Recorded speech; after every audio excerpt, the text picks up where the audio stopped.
Hello everyone, and welcome back to my channel. I'm Nate, and this is Nate's Vintage Trains. This video we will be discussing probably the most famous backyard railroad, the Carolwood Pacific Railroad. The Carolwood Pacific was Walt Disney's personal railroad.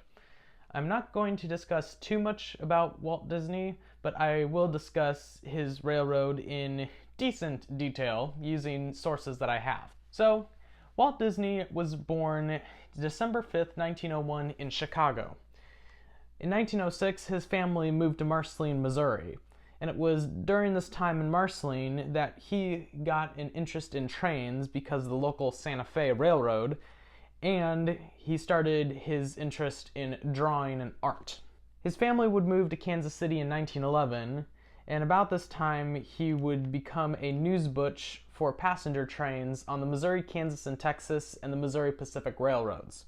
In Kansas City, he would form his first animation company, and by 1923, he moved to Hollywood. He started what would become the Walt Disney Company at about this time with his brother Roy. The first character that was developed was Mickey in 1928, and many short films were created afterwards. Some of the other characters created in the early 30s were Pluto, Goofy, and Donald Duck. During the 1930s and 40s, films that were made by the Disney Company were Pinocchio, Snow White and the Seven Dwarfs, Fantasia, Bambi, and Dumbo. Now, with that out of the way, let's get into his railroads. Disney's first revitalization into the railroad hobby came when a Christmas present for his nephew, a Lionel train set, was played with by both him and his nephew. He spent hours playing on this thing. Soon after, he would build his own HO scale train set, but there's not much information on this. This was about 1948, and this year he would visit Dick Jackson's home where he had his own backyard railroad. Walt Disney was sold on the idea of having a live steam backyard railroad, and the HO scale train set soon was set aside. After a visit to David Rose's home in 1949, Walt Disney decided to have a 1.5 inch scale, 7.25 inch gauge railroad in his backyard. However, his home in Los Feliz, where he lived at the time, was not large enough to do so.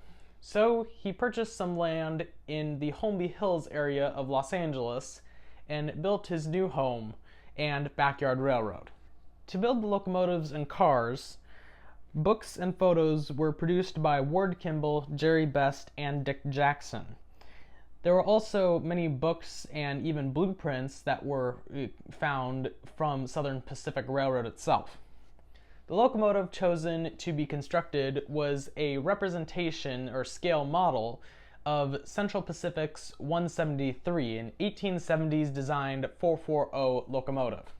And it was about this time, when the locomotive was being constructed, that he became a member of Southern California Live Steamers. Patterns were made and machine work was done in the studio shop of Disney starting in 1949 or 1948 even. Disney learned to do some of the work himself, and he made some parts for the railroad, including switch stands and other details. The locomotive, named Lily Bell after his wife, Lillian, was first steamed up Christmas Eve 1949 on a 300-foot loop of track on a sound stage at Disney. Cars for the Carolwood Pacific Railroad, as it would be called, were completed in 1950, and this included 6 gondolas, 2 boxcars, 2 cattle cars, and a fully furnished single-truck caboose. All was made to the appearance of 1880 to 1900 equipment. The first sections of the railroad were laid in 1950. When completed, there was a figure 8, a complete loop of track around his home, which was all connected by spurs and sidings. 2,600 total feet had 3% grades, a 65-foot long trestle that was 9 foot tall, and a 90-foot tunnel. When in use, there were some celebrities who visited the railroad. Notables included Salvador Dali and Kirk Douglas. The railroad was used until Disney's next plan, Disneyland, was started in about 1954-1955. The Disneyland Railroad itself was created as a separate company from the theme park Disneyland that Walt Disney owned outright. This included track, locomotives, and cars. Soon after the opening of Disneyland in 1959, his backyard railroad was taken up and the track was donated to Los Angeles Live Steamers for their use. The engine and cars that Disney owned were still owned by Disney and later his family after he passed away.